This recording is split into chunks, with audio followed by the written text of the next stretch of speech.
Welcome to the third episode of the Nuances in Corporate Governance podcast.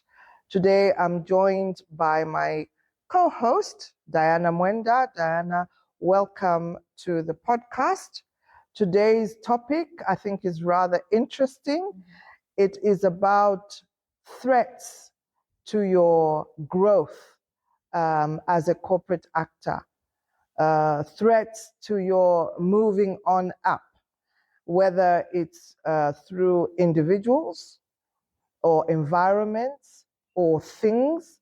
We're going to be that open-minded because it's not just individuals that can be threats to your development. It could be also environment and other factors.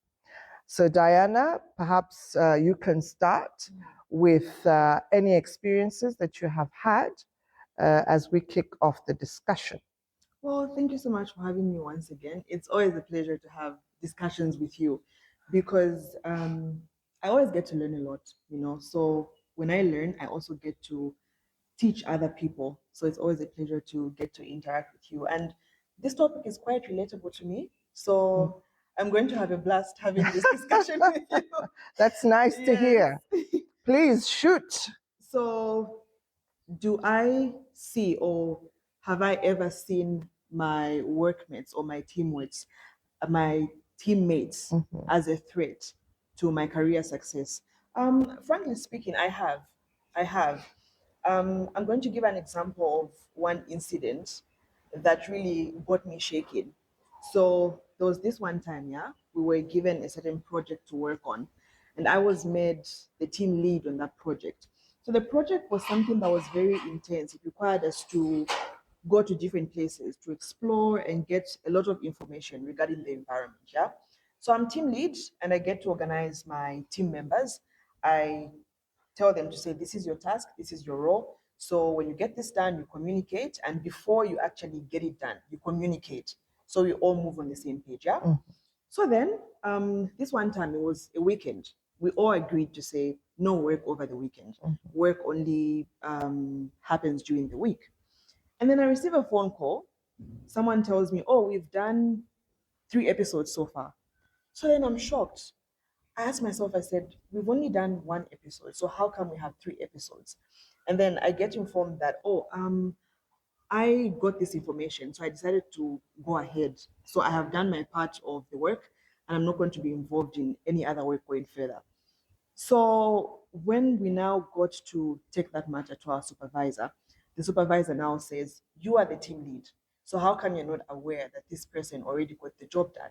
And as the team lead, you're supposed to be on that project. So then the picture that was communicated is that me as team lead, I'm not doing my job. And I'm also not communicating with my team members to say this is what's supposed to be done. So now there was a back and forth of, oh no, she's not serious. Let's take her out as team lead. Let's put someone else there. So that was a threat to me because I told myself, I am committed. I know what I'm doing. We have a plan. We have a schedule. We need to follow the plan. But that wasn't being done. So I saw that as a threat because now the picture that was painted is Diana is lazy, and so let's take her out because she's not doing her job as team lead. That's very interesting. So you felt threatened, and somebody else was competing in the same team. And that's usually a problem because it becomes unhealthy. And as you had said, you felt a lot of negativity. You felt that people will perceive you as not having the qualities of being a team lead when somebody had initially put that confidence in you. Perhaps what I could ask is, how did you feel about the teammates who did all this? Because the flip side is that you had 3 episodes in the time of 1, and then you were unhappy. So did you reconcile any of this, or how did you resolve that issue? So how I felt rather about that specific team member is that they didn't really understand the term of teamwork. You know, the person was focusing on themselves as an individual to say, okay, I just want to get done with this project. So I'm going to do my part and then I move on. So now getting to understand this term together with this individual was now making the conflict worse, actually, because I'm trying to speak to this person and make them understand to say, look, we're working as a team.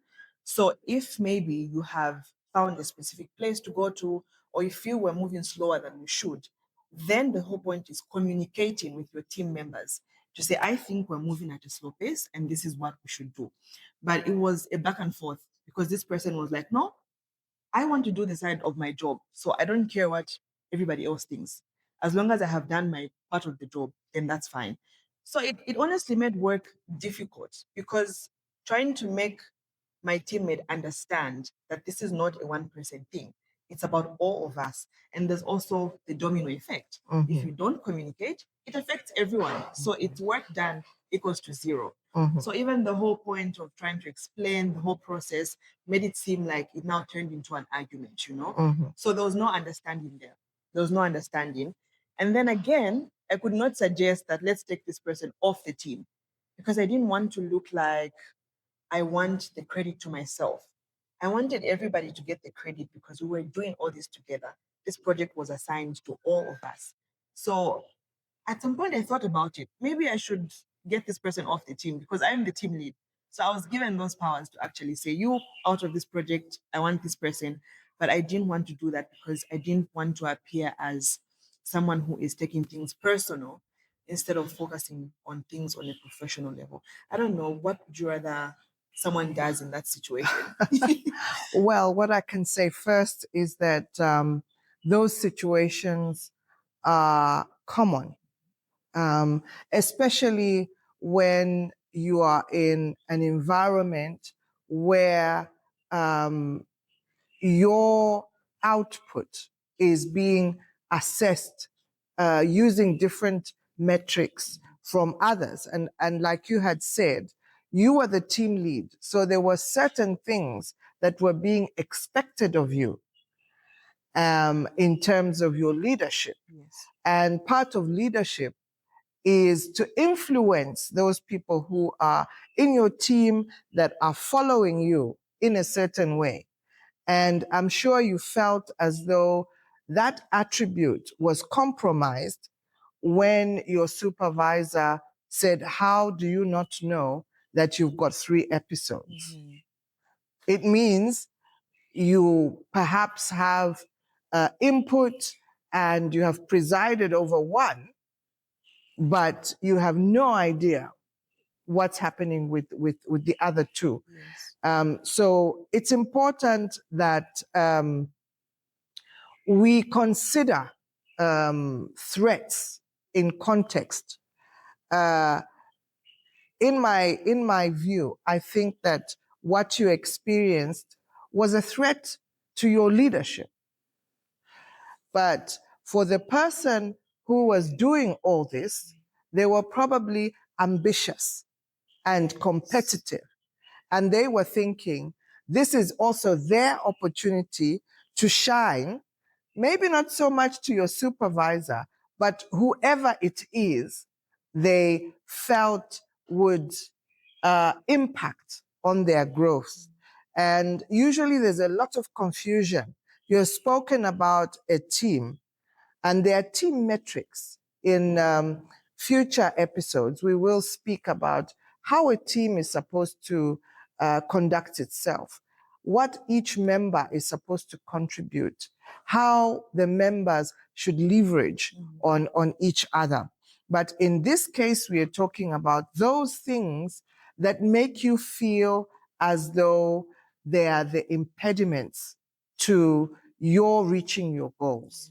And sometimes teammates can be threats. The solution, obviously, is, as you were saying, getting to the same page. Do you want to set diamond standards in your career or organization? Achieve excellence with a difference. The Element Knowledge Center offers practical online courses for your career and business progression needs. Our courses include corporate confidence and etiquette, corporate governance and operational business of organizations, minute writing and minuting management, corporate social responsibility and corporate environmental responsibility, purpose and benefit of team building, perspectives on contract negotiation, company secretary masterclass, and board excellence masterclass. For more details, visit us on www.knowledgecenter.leamngoma.com. Click on the Knowledge Center for more information about the courses. Element Breaking Ground. My experience, obviously, I'm almost 30 years in practice or working with people. So obviously, I have experienced more things that if they're unpleasant, I hope you will not experience. If they are pleasant, you're yet to experience. So for me, it's been very personality oriented. Okay. I have a loud voice. Somebody in the crew agreed with me. Oh, Mrs. Ngoma doesn't need a microphone because she's so loud. So I have a loud voice. What I believe is that I am not aggressive, but I am assertive. But with personalities, and intrapersonal relations, you give different vibes to different people. And when I was younger, I always had this thing about coming out. Lucia doesn't believe me when I say I'm an introvert, but I want to say that I am. I am also a late bloomer. So there were things I observed and never said anything. But when I was ready to speak, everything came out. A lot of assertion, a lot of eye contact. And I found in some instances, people would take that well. Other instances, I could even feel myself fighting with some kind of vibe when I'm in the room, when I'm trying to express myself. So I have experienced feeling that people think I'm very clever, or I think I'm the cleverest person in the room. And that can be very uncomfortable. I consider that as a threat to my confidence, because I have different energy, fighting, and it's me in the middle. And so I am speaking and I'm trying to make a point, but then I'm also intimidating someone else, or somebody else feels as though I'm intimidating. And that's when I am in control. There are instances when I'm actually not in control, and all I have is this loud voice, this eye contact and everything. And the energy I am getting is energy that is trying to push me out of this discussion for one reason or the other. So in the position that I am in, I have I have an advisory role. And sometimes the advice doesn't taste very good in people's mouths. That's true. And the best way is to get rid of that person who is saying that thing that is not desirable. And for me, I've seen those as threats to my growth. How I have dealt with it, a lot of reflection, a lot of packaging. I've had to package my delivery in different ways, considering the kind of audience that I'm in, or the kind of audience that I am facing.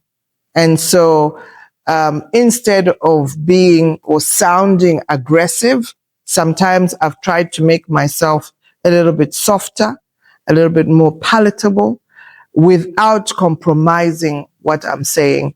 And that's how I have dealt with that kind of threat.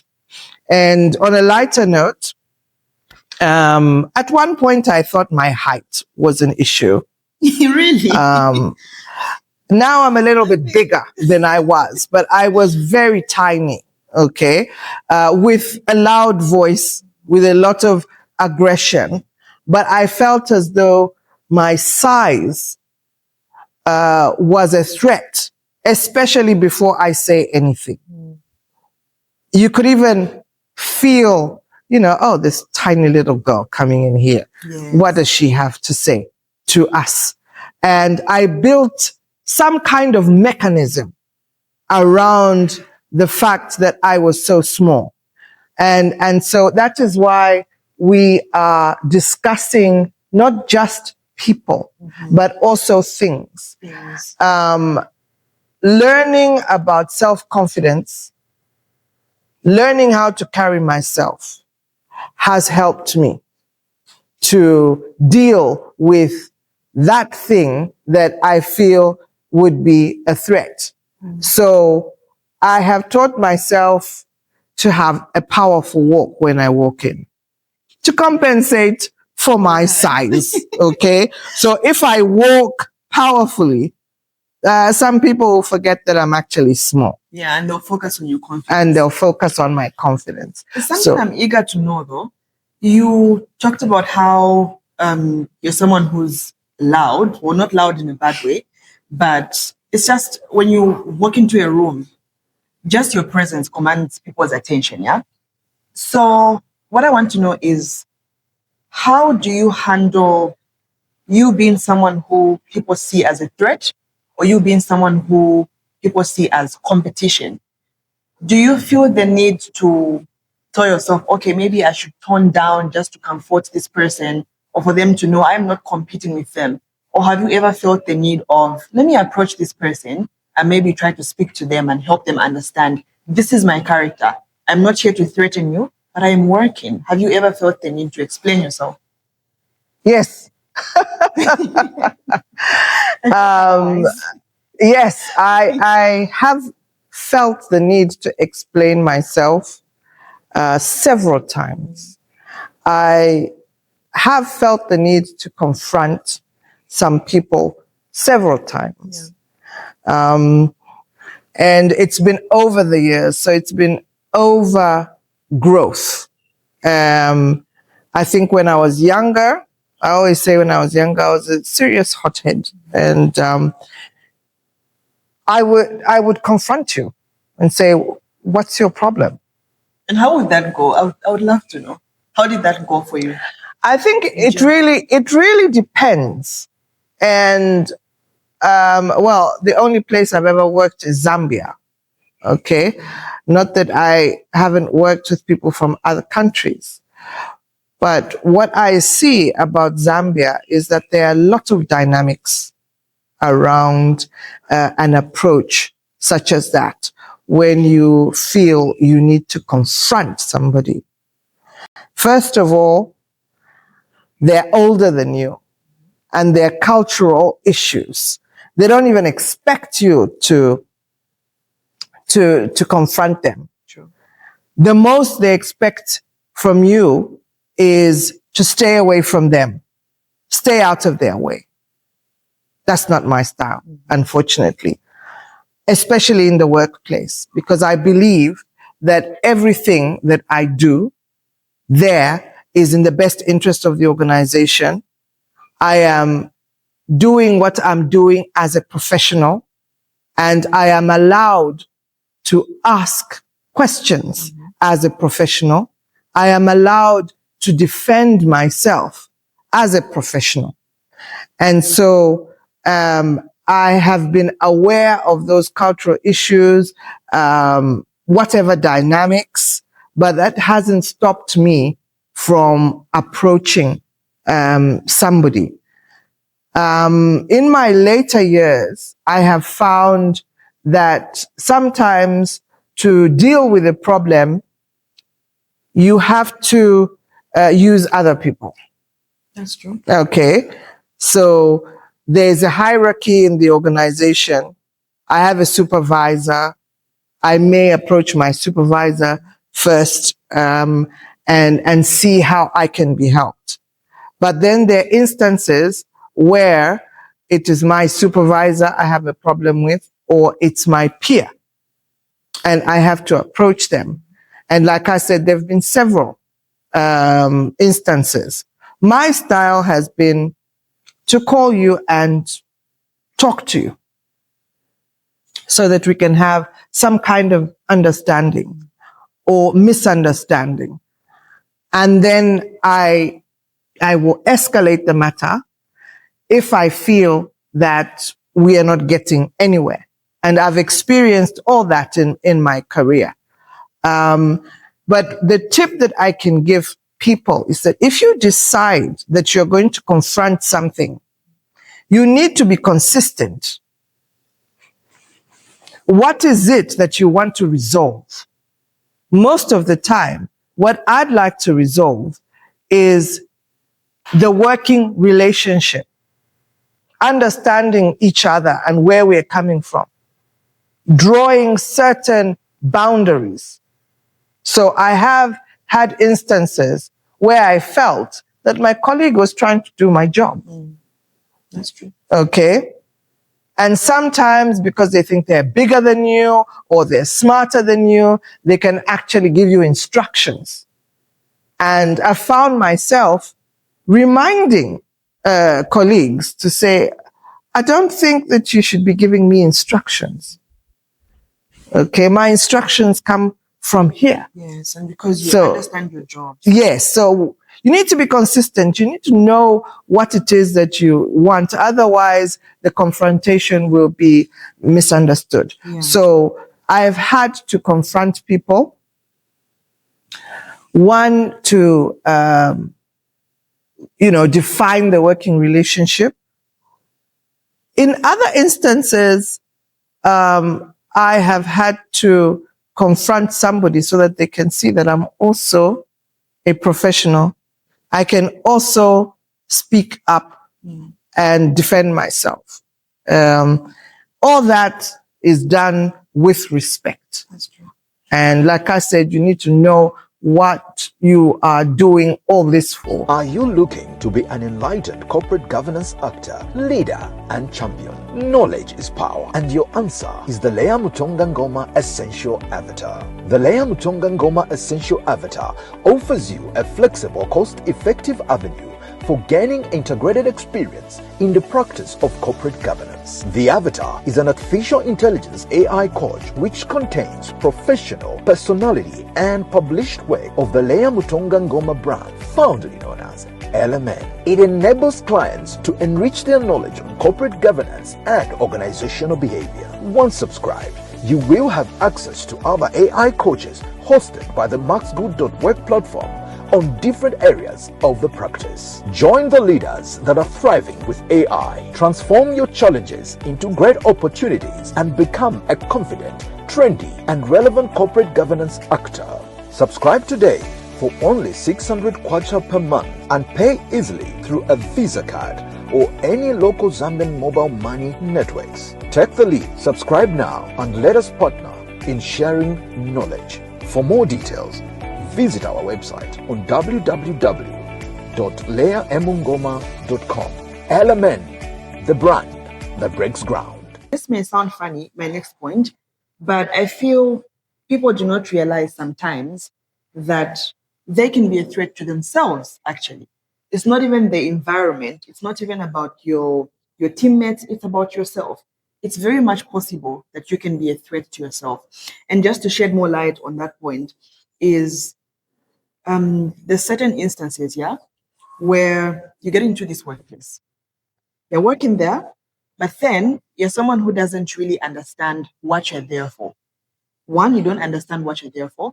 And then number two, you also don't get to take time to understand your workmates. How long has this person been here? How is my experience and how is this person's experience? Because you can't necessarily say you're competing with someone or someone is competing with you when they have been there for a long time and they understand the work better. So when you don't understand those dynamics, those are times where you're now a jack of all trade in the workplace. You want to be found everywhere. So people can see that this person is hardworking. So people can see, oh, she can actually do so many things. She can multitask. So let's give her a promotion or let's give her more work to do. And without realizing, you're actually jeopardizing your job because now if you're found everywhere, those are times where you experience a burnout. So you think people are a threat to you, but in the actual sense, you are a threat to yourself. I don't know. Would you? Yes, I agree with you, Diana, that we can be threats to ourselves. And this happens, I think, quite a lot in the workplace, you know, and you have aptly given some of the reasons for people being threats to themselves, not understanding what they're there for, wanting to be everywhere and nowhere because they want to be seen to be relevant or they want to be seen by whoever. Yes. And that can be, like you're saying, self jeopardy. And I think when you get up in the morning to go to work, it's you who's going to work. It's you who has to be straightened out first before you think of straightening out anybody else or anything else.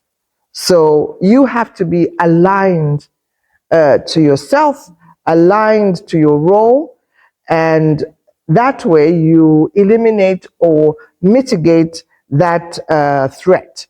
And I think that when people behave like that, for me, it boils down to self-confidence. Yes. You're not confident with yourself, and so you're grappling with so many things. You want to be anywhere and everywhere and hope that something will work. Confident people are focused people. What is it that I'm going to work for? I'm going to work to provide legal and governance service. Yes. Okay? I'm going to work in a team. I'm going to report to somebody. I'm going to liaise or collaborate with my peers. Once you get that straightened out, then you reduce jeopardizing yourself because you always remind yourself. And in several meetings that I have attended, sometimes you find that on one side, people are fighting to answer one question. Yes. Because they probably have not decided who is the team lead. They probably have not prepared themselves. Everybody is now jittery. They don't know that Leah has got this, okay? Yeah. And they don't know whether Leah even knows that she's got this. And they're all fighting and you become disjointed. So it's very important for you to understand your role, but also understand yourself, understand your strengths, your weaknesses, the opportunities. Do a personal SWOT on yourself so that you can be relevant to yourself and to the organization and be seen as a team player with ambition, with guided ambition, somebody who's competitive.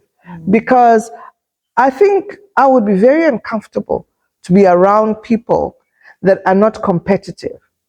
What I do not like is unhealthy competition. Yes. But healthy competition is very good. So where I work, this is encouraged.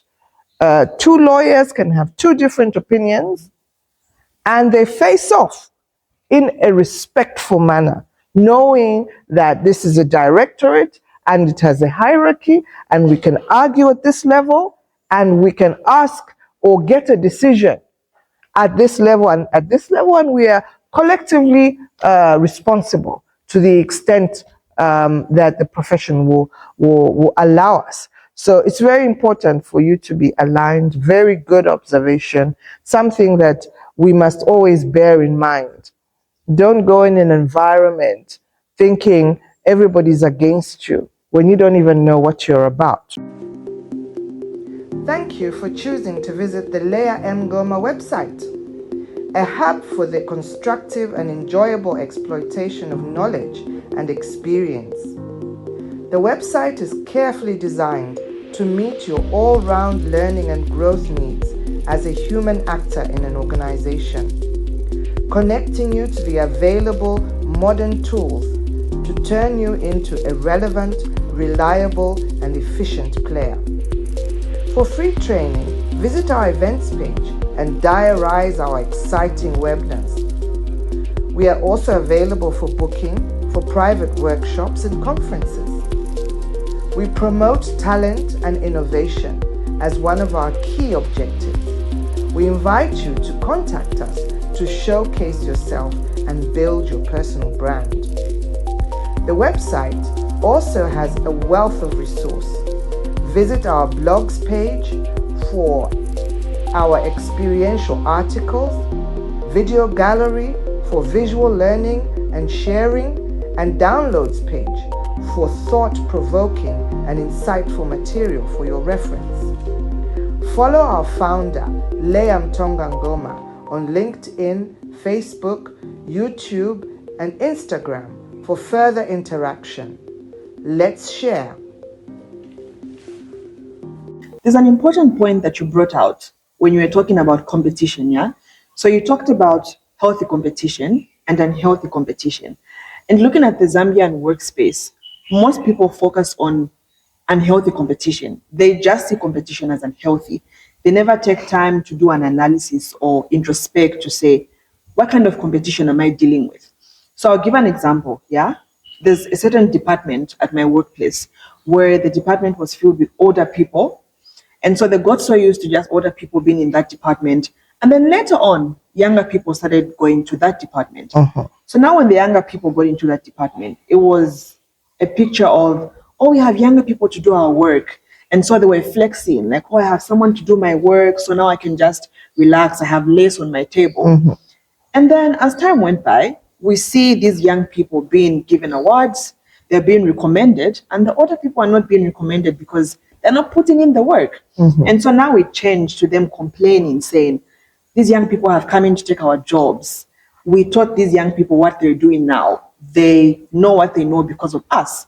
So now it was like, we feel abandoned and these young people are trying to compete against us. So now those meetings that were being held of tone down, you don't know as much as I know.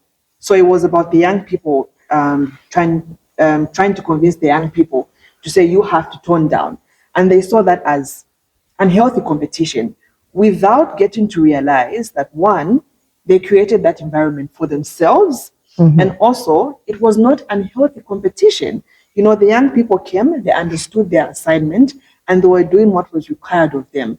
And if I'm young and I feel I can do more, I should go ahead and do more. I should not hold myself back because, oh, there's older people and they'll feel I'm trying to take their job or I'm trying to be disrespectful. You know, so it's in Zambia, people don't really understand that not all competition is unhealthy. There's actually positive and healthy competition, which brings me to my question, yeah? In an instance where you see your boss as a threat, what do I do then? Do I get to leave that workspace? Or do I get to, you know what, boss, I need to speak to you. You and I need to have a conversation. What do I do in that instance? If I see my boss as a threat to my success in the workplace? Interesting question, and very loaded. I was listening very intently to the situation that you were describing. And I must say, I am over 50, So I think I'm one of those people that can be seen to be, the older people. I've been thinking about this older generation and younger generation coming in with new blood, all that discussion. One of the things that I have seen is that there's very little emphasis on the world still being there for babies and toddlers and teenagers and millennials, Gen Xers. We all have a space in this world. But this world is also evolving. Okay? Yes. It's not evolving just for the Gen X. It's evolving even for the Gen Z. Okay? So I think as a country, as a world, we need to move away from so this space has no space for a Gen X. This space has no space for a Gen Z, okay? And, sadly, I consider myself to be an intelligent person. I'm still capable of learning. And I have learned a bit of technology, which is considered to be a Gen Z thing. I know how to use AI, even better than some Gen Zs. Why have I decided to do that? Because I believe that the world is for everyone. Absolutely. Okay? There's what is called succession planning. You are in an environment, but you are not expected to be in that office forever. Yes. Okay? But while you are there, be relevant. While I am there, while I am here, I must be able to leverage on the new technology. Who says the new technology is just for the Gen Zs? Like I said, I use this technology. Continue to be relevant. And that way you will have a different attitude towards what you perceive as competition.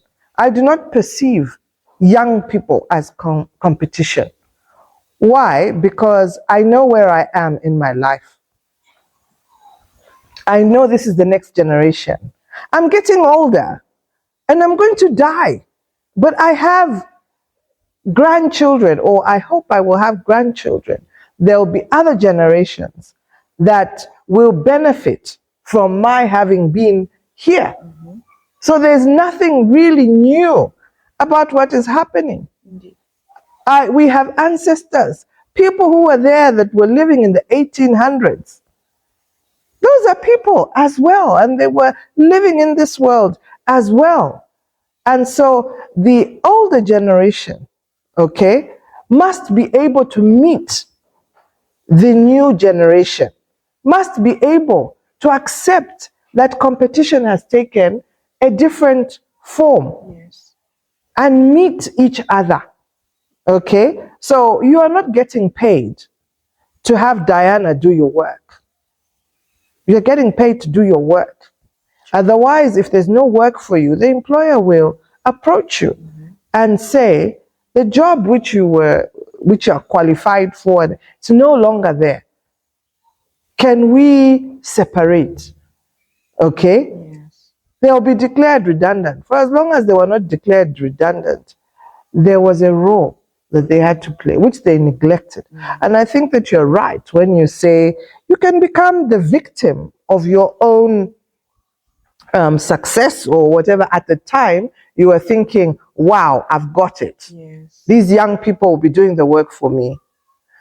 My work ethic is not like that. I'm sure Lucia will agree with me. Okay? She does work, I do the same work, and we compare. Okay? I want her to know that she still has somebody who she can learn from. She doesn't want to learn archaic stuff. Okay?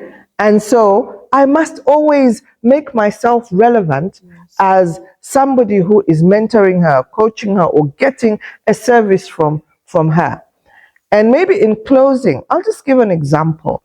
I used to work for a telecommunications company, and we had several vendors. And at one point, we realized that there were these two vendors from China. Number one, they were both parastatals, meaning they were both owned by government. But the competition between them was fierce, right? Healthy competition. The money probably is going to the same place, Yes. but they know their role, they know their niche.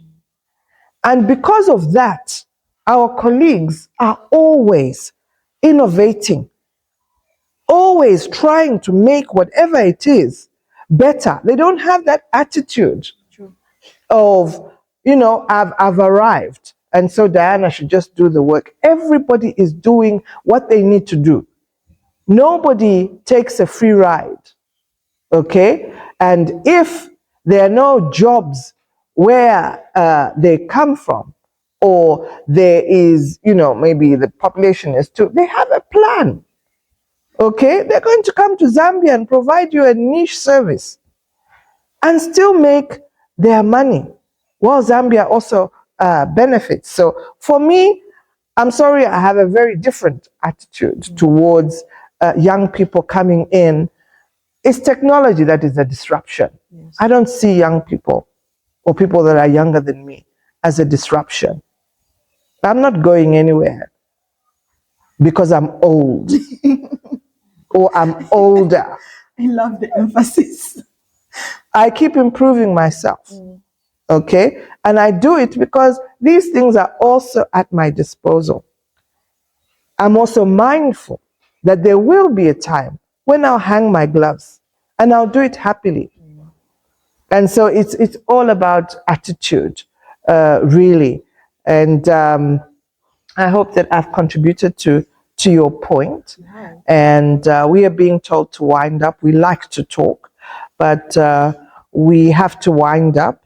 And I wish to take this opportunity to thank all of you, my network, for taking time to watch this podcast, and also to thank my co-host for your very vibrant contributions. Thank you. And I'll leave it to you to also say your goodbyes. Well, I would also love to say thank you to you because, like I said, I always learn so much from you. And I look forward to having these insightful discussions. And to our viewers out there, I really hope this discussion has been so helpful.